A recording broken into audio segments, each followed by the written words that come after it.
Two persons attempting to break his main door of bungalow.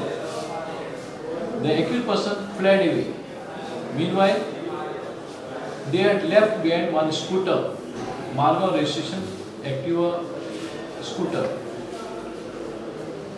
The accused person had also broken open the servant's room and decamped with gold ornaments and cash of rupees 15,000.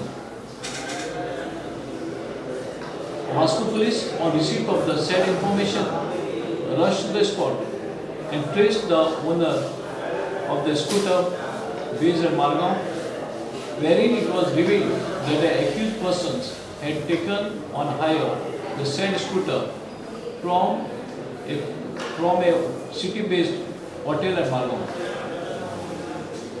Subsequently, staff rushed to the spot and they managed to get hold of one accused person who had committed the theft. Part of the stolen property already recovered. The said accused person is in police custody, who is namely one Mukesh Malavi, aged 34 years, a native of Gaziabad-UP, Uttar Pradesh. Police are in search of the other accused person who had committed the burglary during daytime.